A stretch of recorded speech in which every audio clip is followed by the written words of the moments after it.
and welcome to another episode of the Wealth Twin Shows. Today, we are talking about Gen X and specifically about their thoughts about retirement. Nadia and I were both Gen Xers, and we were reading some stats and some articles about how pessimistic Gen Xers are feeling about retirement, and that's not what we want. So, today, we're going to tell you all about what we think can be done if you feel you're in Gen X, but you believe that you're not going to be able to retire. So, with that, Nadia, I think you should set it off today. All right. Well, in a lot of the finance news, you hear a lot about millennials not being prepared. But I think more attention needs to be paid to Gen X. You know why? Because there's a reason for them to be pessimistic. Over 60% believe they can't retire comfortably. And a lot of those people believe that they will not actually be able to retire because they say, you know what? I don't have enough I don't have enough saved. So I'm going to possibly be working way longer than I expect. Right. And I think, you know what? The reason for that is multifaceted, right? One, Gen Xers came into working into the workforce. The earlier ones, like who are closer to 60 now, came in when they started phasing out pensions in a lot of companies. And then we're the first generation who actually had to use a 401k. So we had to self-fund our own retirements. A lot of times, you didn't have any guidance on how to do that. I don't know if you remember when you first started your first job in an actual real job, just trying to fill out that paperwork. No one would give you any answers. No one would tell you, they say, look, we can't give you those answers. That was very difficult. On top of that, we went through at least 3 traumatic financial situations. We had the dot-com bust, we had the Great Recession in 2008, and you had the pandemic. On top of that, we have the highest amount of student loan debt. So it's very easy to see why Gen Xers are very pessimistic when it comes to retirement. But you do not have to be that way. We are the scrappy generation. We have been through hard things and we can do hard things. You don't have to accept the fate of having to work forever. You can control your situation and do steps now that will help you be able to have a comfortable retirement and be able to retire so you can enjoy your golden years. What do you think, Nicole? Yeah, those facts and figures that you were putting out, they sound pretty pessimistic, but I like to actually add some other facts that can help you be optimistic, right? Okay. Out of all those, economic, downturns and recessions that we went through, we also have been able to rebound the most, Mm-hmm. right? We had a lot of our our wealth is tied up in our houses. So if you had a house that you bought maybe before, around 2010, the equity in the house has gone up. 2, right? Like you said, we're resilient. So I think that's something that, we can definitely use going into now and also into the future. 3, we are in our prime earning years when it comes to being in the workforce. Like you said, the oldest part of Gen X is around 59 years old. But that means the rest of us, we're about 40. We're in our 40s, right? So those are earning years that we can use in our benefit. And with the stock market being at an all-time high, this is something, if we're in it, can also help increase our chances of actually getting there and actually being able to retire, right? Because we do know, like, if they're saying what's true is that Social Security might run out before we actually get to use it, then we have to know it has to be on us to really make sure that we're going to be the ones preparing ourselves and taking care of ourselves, because it's not going to be really anybody that's going to help us. So we have to be there and make sure that, just like we were by ourselves when we were growing up and being those latchkey kids and really being independent, we can use that same type of ingenuity and resourcefulness that we had growing up to help us as we prepare to go into retirement. I agree. So if we were going to give a process for people to start making themselves feel more comfortable where they are with saving for retirement, and then being able to up the amount they're saving for retirement so they can actually have a retirement that is comfortable and actually have a retirement, right?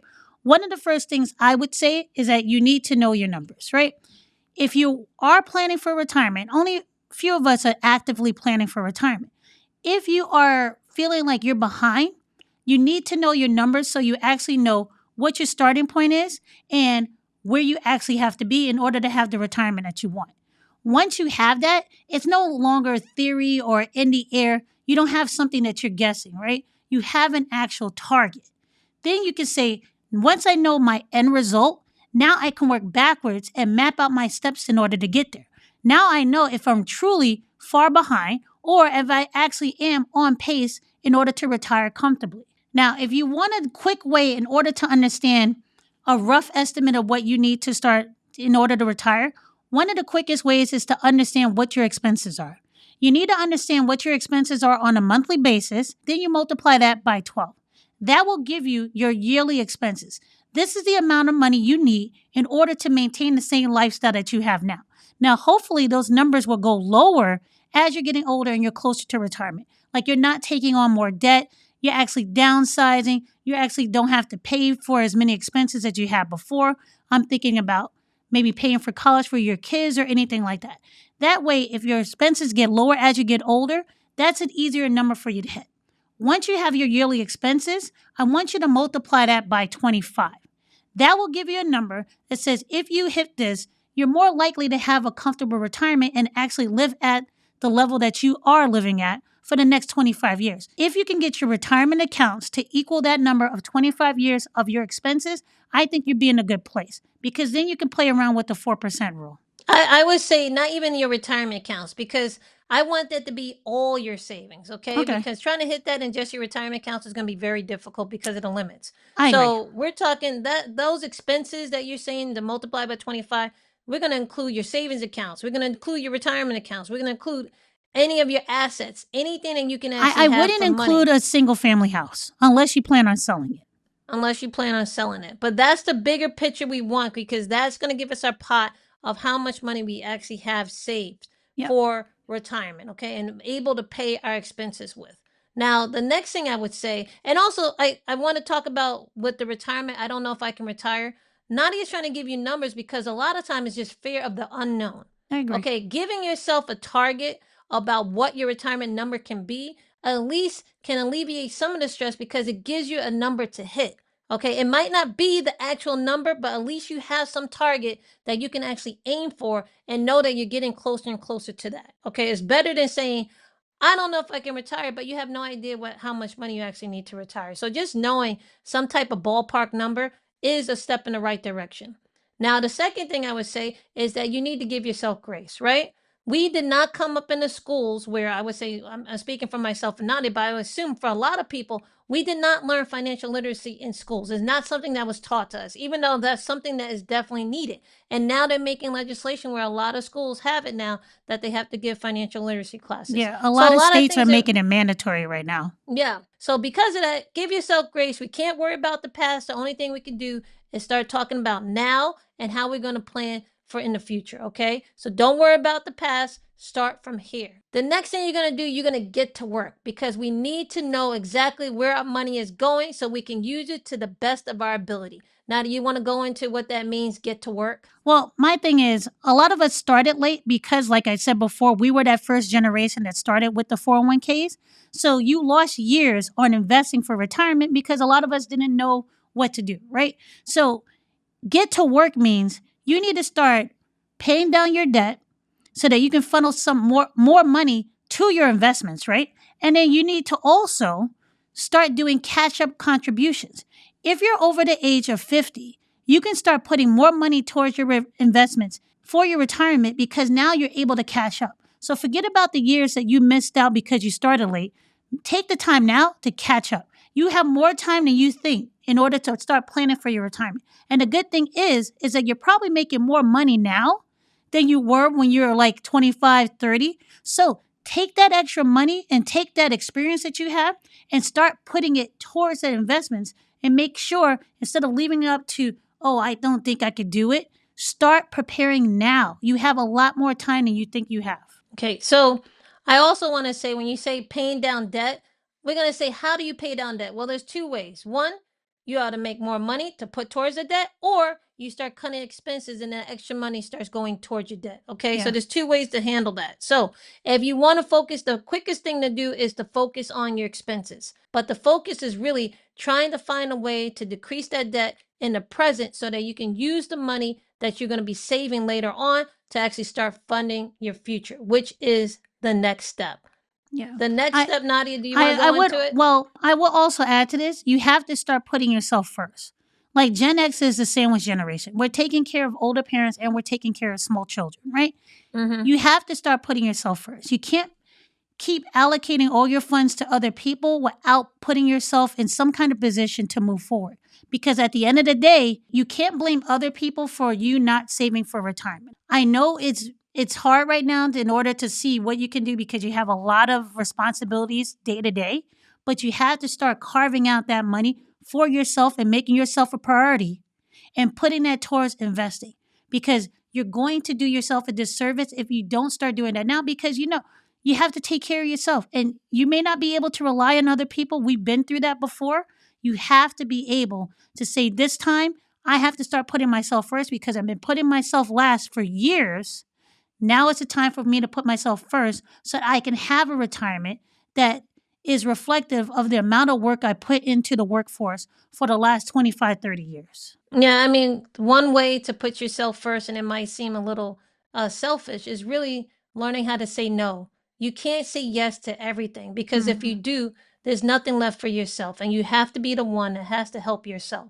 Now, with that, yes, Nadi and I are both mothers. We come from large families as well. You're going to feel some guilt, but in the long run, people will understand as well. You're not going to say no to everything, but you have to say no to some things I agree. because if not, everybody's going to suffer. And once you start taking care of yourself, guess what? You're actually able to take care of others better. Okay. So think of it this way, it might be a short term pain, but it comes with a long term gain. Now, Nicole, if we're looking at, okay, once they know their numbers, once they start getting to work, what should they start doing? Once you're putting some money into your pocket, once you're able to start focusing on yourself, then you have to start investing outside of retirement accounts. This is assuming that you're already investing in your retirement Yes, accounts, let's okay? assume that they are. Okay, if you're not, you got to do that, okay? And then afterwards, you're going to start investing outside. I'm talking about in a brokerage account.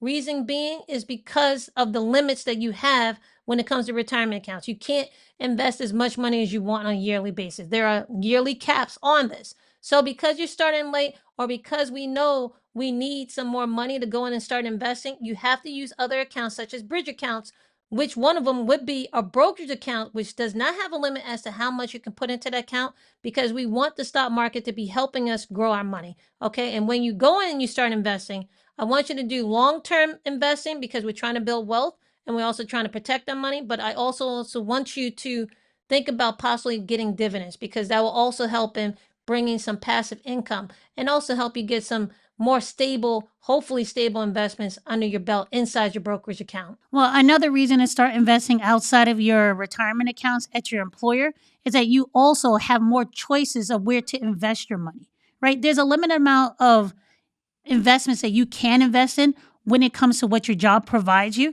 But if you start investing outside of that, and I'm not talking just about an IRA, you have more investment choices there. But like Nicole said, there is a cap.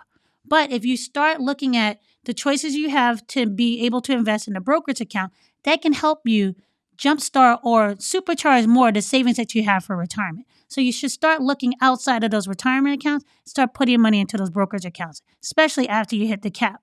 But going back to the retirement accounts, if you are investing at your job and you're investing in retirement accounts, I want you to start to increase the amount that you're investing. Make sure you are, if you're not close to the limit, make sure you are maximizing as much as you can how much you're investing in those accounts so you can take advantage of the tax benefits of those accounts. I mean, some people watching us, this might be the first time they're hearing of the brokerage account. So, for that, if you don't know what a brokerage account is or you don't know some of the top brokerage companies, Nadia and I do have a playlist that we talk about that. We have one that talks about all about brokerage accounts and why you need them. And we Mhm. also have one talking about the top three that we like, which is Fidelity, Charles Schwab, or even Vanguard. So, I'll link those in the description and also at the end of this video. Okay, so Yep. you can learn out more about those type of accounts and why they're so powerful, especially when you want to retire, even though they're not retirement accounts. Okay, Yep. so the last thing on the list of things when we're saying start taking action